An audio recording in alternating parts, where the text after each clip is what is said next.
នៅក្នុងខ្សែអត្ថរូបភាពជាបន្តខ្ញុំនឹងបញ្យល់ពីអត្ថន័យពាក្យក្បាំងនិងក្បឿងដើម្បីឲ្យកូនខ្មែរចាប់អារម្មណ៍ពីពាក្យសាមញ្ញតែវាបង្កប់ទៅដោយន័យដ៏ជ្រៅដែលកូនខ្មែរគួរតែយល់ដឹងនិងពិចារណា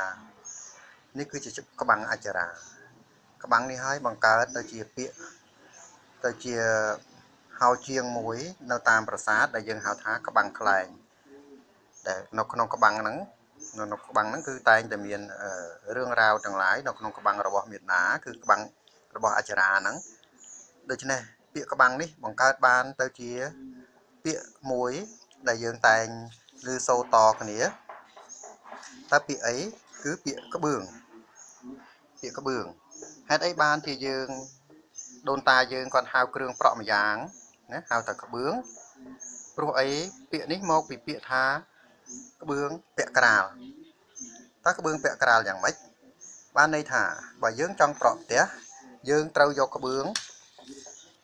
ហ្នឹងទៅពាក់ក្រាលនៅលើដៃរណែងនេះជាដៃរណែងដែលនៅលើផ្ទងនេះដៃរណែងយកទៅពាក់ក្រាលបន្តគ្នាទៅពាក់ក្រាលនេះបានទៅជាពាក្យមួយគេហៅថាក្បាលពាក់គ្រឿងក្បឿងពាក់ក្រាលក្បាលពាក់គ្រឿងតែសួរថាតើយើងពាក់គ្រឿងអីនៅលើក្បាលនេះដែលជាចម្លើយដែលយើងគួរដឹងដែលយើងគួរឆ្ងល់ថាតើយើងពាក់គ្រឿងអីគឺយើងពាក់គ្រឿងអច្ចារាតើអច្ចារាជានរណាអច្ចារមេតាជានរណាយើងនឹងតាមស្រាវជ្រាវរកណាប្រភពនៃអច្ចារមេតាអច្ចារមេតាអតីតកាលលោកគឺមេតានាគឬក៏ព្រះនាងនាគពេលដែលលោកអាលីវដែលខ្ញុំបានបញ្យល់ក្នុងខ្សែអត្ថមុនហើយក្នុងខ្សែអត្ថនេះខ្ញុំចង់បញ្យល់ឲ្យកូននេះបានស្គាល់ថាក្បឿងពាក់ក្រាលក្បាលពាក់គ្រឿងអ្វីគឺគ្រឿងនាគនេះគឺជាក្បឿងសកានាគក្បឿងសកានាគនេះពីមុនចំនួនសម័យកសាងអង្គរក្បឿងសកានាគនេះពុំមែនជាសកានាគទេគឺជាក្បឿងខ្លួននាគនេះជាតួខ្លួននាគណាខ្លួននាគមួយណាគុំគ្នាទៅបានទៅជាដំបូលក្បឿងនាគមួយនេះក្បាលមិនមែនគឺជាក្បាលនាគទេគឺជាក្បាលយក្សដែលខ្ញុំបានបញ្យល់ខាងដើមហើយថាយក្សនេះបានលេបនាគនៅក្នុងអត្ថមុនហ្នឹងគឺយក្សហ្នឹងបានលេបនាគណាគឺយក្សហ្នឹងគ្រប់ភាសាទាំងអស់យើងតែងតែឃើញយក្សលេបនាគណាគឺលេបខ្លួននាគហ្នឹងតាំងពីក្រោមរហូតដល់ដំបូលខាងលើគឺយក្សលេបនាគហ្នឹងក្បឿងសម័យកសាងប្រាសាទថ្មដល់មកក្បឿងសម័យក្រោយគឺដូនតាប្រើប្រាស់ក្បឿងស្រកានាគលោកចង់បញ្យល់ថាយើងជាពូជនាគត្រូវតែជ្រកក្រោមដំបូលសកានាគតែសប្តាហ៍ថ្ងៃអ្នកដែលអាចណាប្រក់ក្បឿងសកានាគបានហើយអ្នកដែលអាចជ្រកនៅក្រោមក្បឿងសកានាគនេះបានទាំងយប់ទាំងថ្ងៃគឺមានភេទតែពីរទេទី1គឺស្ដេចផែនដីទី2គឺព្រះសង្ឃដូច្នេះព្រះសង្ឃនិងស្ដេចផែនដីគឺមានសិទ្ធិជ្រកនៅក្រោមដំបូលសកានាគនេះទាំងយប់ទាំងថ្ងៃព្រោះហេតុអីព្រោះលោកជាតំណាងឲ្យមេនាគបន្ទាប់ពីមេនាគដែលអ្នកបង្កើតទឹកដីទី2ព្រះសង្ឃភិក្ខុសាមណេរលោកជាកូននាគព្រោះមុននឹងបួសលោកត្រូវតែធ្វើកូននាគសិនកូននាគគឺជានិមិត្តរូបពូជនាគណាពូជនាគគឺមេនាគទី1គឺមេដាបង្កើតរបស់ខ្លួនមេនាគទី2គឺមេដាដែលបង្កើតទឹកដីហ្នឹងគឺព្រះមេដានាគមេនាគទី3គឺព្រះសម្មាសម្ពុទ្ធដូច្នេះហើយទើបដូនតាបន្សល់ទុកនៅក្បឿងសកានាគចំណែកយើងជាប្រជារាស្ត្រយើងប្រក់នៅក្បឿងសកាត្រីឬក៏ប្រែថាក្បឿងស្រកាលិញអញ្ចឹងអត្ថន័យពាក្យក្បឿងអ្វីត្បិតតែសាមញ្ញតែមានអត្ថកំបាំងជ្រៅដែលយើងយកមកពាក់យកមកទូលនៅលើក្បាលដូចជាការពារនៅកម្លាំងដែលហូរដែលធ្លាក់មកពីខាងលើគឺកម្លាំងទឹកកម្លាំងភ្លៀងទាំងឡាយដែលអាចធ្លាក់ពីខាងលើតែខ្ញុំចង់ឲ្យយល់ក្នុងអត្ថនេះគឺចង់ឲ្យយល់ថាក្បឿងពីសម័យមុនណាគឺមានត្រាណាប្រាសាទអង្គរណាយើងនាំគ្នាទូលនៅអច្ឆរិយភាពរបស់យើងគឺត្រាប្រាសាទអង្គរគឺក្បឿងដែលផលិតនៅក្នុងនគរយើងពាក់នៅគ្រឿងគឺគ្រឿងអច្ឆរាគ្រឿងរបស់អង្គរគ្រឿងរបស់ដូនតាគ្រឿងរបស់ពូជកសាងប្រាសាទថ្មនេះក្បឿងសម័យមុនណាមើលក្បឿងសម័យមុននេះជាត្រារូបអង្គរវត្តណាហ្នឹងសម័យទសវត្ស60ទសវត្ស70គឺយើងនៅប្រើប្រាស់ក្បឿងដែលមានត្រានេះត្រារូបប្រាសាទកំពូល3នេះណាដែលយើងប្រក់នេះជាក្បឿងបុរាណសម័យទសវត្ស60និងទសវត្ស70ដែលយើងនៅប្រើប្រាស់ក្បឿងដែលមានត្រាសញ្ញារូបអង្គរនេះតែដល់មកសម័យសប្តាហ៍ថ្ងៃធ្វើបាត់តែមានក្បឿងដូចបោះដូនតាដែរប៉ុន្តែត្រាសញ្ញាគឺមិនមែនជារបស់ដែលធ្វើផលិតនៅក្នុងស្រុកទេគឺនាំចូលពីបរទេសណា ទាំងក្បឿងនេះទាំងក្បឿងស៊ីម៉ង់នេះណាហើយទាំងក្បឿងដែលដីដុតនេះគឺក្បឿងនេះបាននាំចូលមកពីប្រទេសជិតខាងយើងដូច្នេះឥឡូវនេះអ្វីដែលយើងទូលលើក្បាលណាយើងពាក់ពីលើក្បាលយើងគឺมันមានត្រាអង្គរតំណាងឲ្យអច្ចារាទៀតទេគឺយើងប្រើប្រាស់នៅគ្រឿងប្រក់គ្រឿងបាំងឬក៏គ្រឿងពាក់ការពារពីលើក្បាលដែលជាក្បាលហ្នឹងប្រែមកថាជាទីខ្ពស់នេះណាយើងពាក់គ្រឿងប្រក់គ្រឿងបាំងដែលនាំចូលពីបរទេសលែងមានការចេះផលិតក្បឿងខ្លួនឯងជាសញ្ញាត្រាអង្គរណាជានិមិត្តរូបឲ្យភាពអច្ឆរិយៈនៅតាមផ្ទះទៀតហើយគឺយើងប្រើប្រាស់ក្បឿងដែលនាំចូលពីខាងក្រៅចំណែកក្បឿងខ្មែរដែលធ្វើពីសម័យដើមណាគឺជាក្បឿងស្រកាលេងណាចំពោះប្រជាពលរដ្ឋប្រជារាស្ត្រចំណែកចំពោះស្ដេចផែនដីនិងព្រះសង្ឃគឺជាក្បឿងស្រកានាគយ៉ាងដូចនេះពាក្យថាស្រកានេះហើយដែលធនជ័យលោកដាំថាបើព្រះអង្គសោយត្រីព្រួលកំចោលស្រកានេះបានប្រក់បិទបាំងណាទៅដល់ជានានុជនទាំងប្រុសទាំងស្រីណាអ្នកដែលមានធនធានហ្នឹងគឺប្រក់ក្បឿងស្រកាលេងឬក៏ប្រើប្រាស់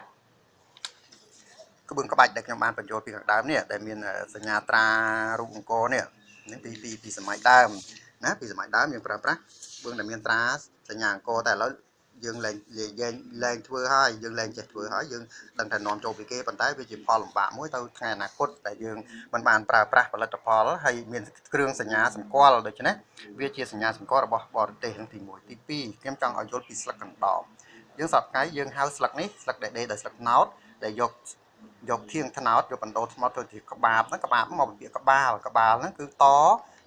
គ្នានៃស្លឹកត្នោតនេះណាបង្កើតបានជាដណ្ដប់ស្លឹកដណ្ដប់ណាហើយតែបានស្លឹកនេះមកពាក្យថាដណ្ដប់ព្រោះពេលដែលយើងប្រក់គឺយើងដណ្ដប់លើគ្នាណាគឺដណ្ដប់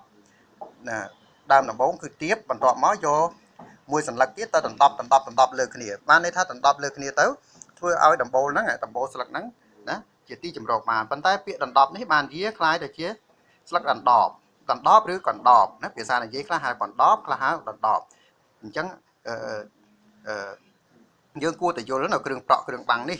វាជារឿងមួយដែលយើងគួរពិចារណាថាតើយើងគួរនាំគ្នាផលិតក្បឿងខ្មែរឡើងវិញទេឬក៏មួយក៏នាំគ្នាណានាំក្បឿងពីបរទេសចូលមកដាក់ទូលនៅលើក្បាលគ្រប់គ្នាណាបើយើងមិនបានគិតណាពីពាក្យសាមញ្ញពីពាក្យក្បឿងថាហេតុអីបានដូនតាហៅពាក្យប្រក់ហ្នឹងគ្រឿងប្រក់គ្រឿងបាំងហៅថាក្បឿងនេះទេបើយើងមិនបានគិតយើងមិនបានពិចារណាយើងនឹងអស់អ្វីដែលជាគ្រឿងទូលនៅលើក្បាលដែលតំណាងឲ្យភាពអច្ឆរិយៈរបស់យើងគឺនេះក្បាំងរបស់មេតាមហានគរក្បាំងរបស់អច្ចារានេះដែលលោកជាពូជទេពតាជាពូជខ្ពស់លោកបានបង្កើតពីអត្តកម្បាំងក្បឿងហ្នឹងដើម្បីទុកឲ្យយើងដឹងថាក្បឿងពាក់ក្រាលលើដៃរណែងក្បឿងពាក់ក្រាលត្រឡប់ពាក្យមកវិញគឺក្បាលពាក់គ្រឿងតែឥឡូវនេះកូនខ្មែរទូទាំងនគរណាយកក្បាលអីយកក្បឿងអីយកគ្រឿងអីទៅពាក់លើក្បាលខ្លួនសូម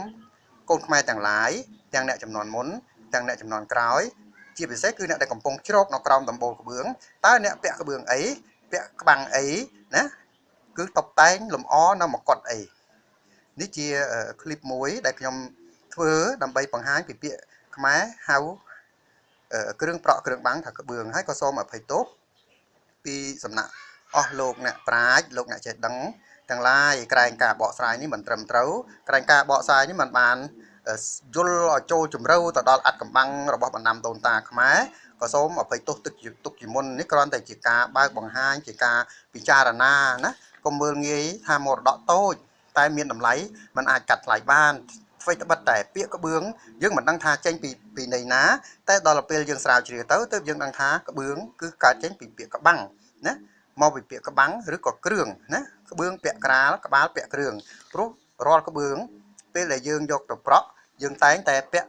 ណាពាក់ក្រាលលើដៃរណែងតគ្នាណាក្បឿងពាក់ក្រាលណាក្រាលគឺដូចយើងក្រាលការ៉ូអញ្ចឹងពាក់ក្រាលលើដំបូលក្បឿងពាក់ក្រាលក្បាលពាក់គ្រឿងអញ្ចឹងលោកចង់សួរថាតើកូនខ្មែរសប្តាហ៍ថ្ងៃពាក់គ្រឿងអ្វីពាក់គ្រឿងអច្ចារាពាក់គ្រឿងនាគពាក់គ្រឿងស្រកាត្រីព្រួលស្រកាលិញឬក៏ពាក់គ្រឿងអ្វីដែលជាតំណាងនិមិត្តរូបខ្មែរដូច្នេះសូមកូនខ្មែរទាំងឡាយណានាំគ្នាពិចារណាពាក្យក្បឿងហើយពិចារណាពីនេះត្រាសញ្ញាដែល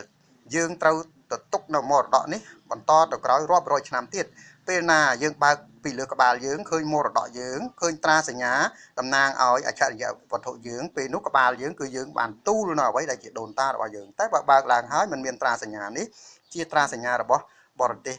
ចិត្តខាងយើងនឹងលំបាកតែថ្ងៃក្រោយវាជាគ្រោះថ្នាក់មួយដែលយើងគួរពិចារណានិងគិតឡើងវិញណាថាតើយើងគួរប្រក់ក្បាលអ្វីប្រក់គ្រឿងអ្វីនៅពីលើក្បាលយើងណាទាំងកូនប្រុសកូនស្រីណាសូមធ្វើការពិចារណាហើយក៏សូមអភ័យទោសក្រែងលុះពាក្យឆ្គាំឆ្គងយ៉ាងណាក៏សូមខន្តីអភ័យទោសដល់ខ្ញុំបកណាខ្ញុំបាទនៅការបកស្រាយនៅពាក្យប្រស្នារបស់ដូនតាតែពាក្យក្បឿងតែក្បឿងតើពាក្យហ្នឹងមកពីពាក្យអ្វីណាក៏ក្បឿងហ្នឹងមកពីពាក្យថាក្បឿងពាក់ក្រាលគឺក្បាលពាក់គ្រឿងសូមឲ្យទីអារាមទាំងឡាយសូមឲ្យអភិរក្សទុកនៅក្បឿងដែលជាមរតកដូនតាគឺក្បឿងខ្មែរណាដែលមានត្រាសញ្ញាអង្គរវត្តទោះបីជាសប្តាហ៍ថ្ងៃមិនមានក៏ដោយប៉ុន្តែយើងគួរនាំគ្នាទុកសញ្ញាណាក្បឿងស្រកានៀកស្រកាលេងដើម្បីទុកជាមរតកដូនតាព្រោះសប្តាហ៍ថ្ងៃមានតែទីវត្តអារាមទេដែលជាទីអភិរក្សនៅវប្បធម៌អរិយធម៌បន្តពីអ្នកចំនួនមុនបើវត្តអារាមប្រក់ហ្វីប្រូប្រក់ក្បឿងមកពីបរទេសពេលនោះវត្តអារាមនឹងមិនបានបន្សល់ទុកអ្វីសម្រាប់អ្នកចំនួនក្រោយឡើយណាសូមអស់លោកដែលជាប្រតិចារជាអ្នកប្រាជ្ញជារិទ្ធបណ្ឌិតសូមអភ័យទោសណាអ្វីដែលខ្ញុំបញ្យល់នេះក្នុងនាមខ្ញុំជាខ្មែរដែលបានដឹងពីអត្ថកម្បាំងពាក្យក្បឿងនេះយកមកបកស្រាយដើម្បីឲ្យកូនខ្មែរពិចារណាថាតើការបកស្រាយរបស់ខ្ញុំនេះសមហេតុសមផលនឹងទៅតាមអ្វីដែលដូនតាបានទុកប្រសានេះដែរឬទេណាសូមអរគុណនិងសូមជម្រាបលា